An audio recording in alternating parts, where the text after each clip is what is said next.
For this class you will need watercolors. You don't have to buy an expensive set, but you do want to stay away from cheap sets. Most professional brands offer student sets. This one is by Sennelier, a great affordable set for starting out. Many brands offer small travel sets of professional quality. Many also offer the opportunity to buy individual colors to build up your sets gradually. I chose Sennelier as my first collection. At this time I have 21 tubes. This is more than enough to paint anything I want.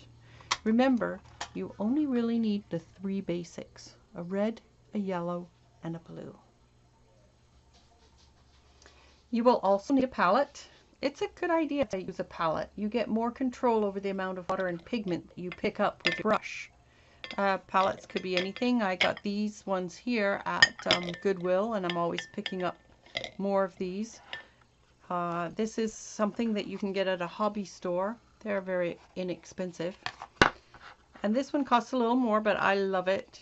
It's ceramic, and it has nice shiny surfaces, and I'll be using this one in this class. You will also need some brushes. A fine brush for details and corners. This one is a 0. A thicker brush to pick up more water and pigment. This is a number 2. And this is a painter's 1-inch brush. It's great for making fun marks. You'll also need a few other tools. A pencil, an eraser, permanent markers, tape, plenty of fresh water, either a cloth or a paper towel. I like to use a cloth, but you can use paper towel. You will need watercolor paper. I've tried several different papers, and I've brought together a few here to talk about. At the top here we have Canson Mixed Media.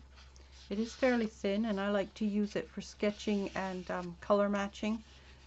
Strathmore Mixed Media paper I've used for illustrations. Canson watercolor is what I'm going to be using for this project. And there's Fabriano. It's also very smooth. And Arches. This is the fine grain, but it's not so smooth, and it's very thick. I love this paper. It's new to me.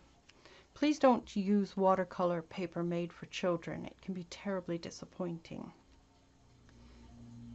There is a template provided for you in the project section.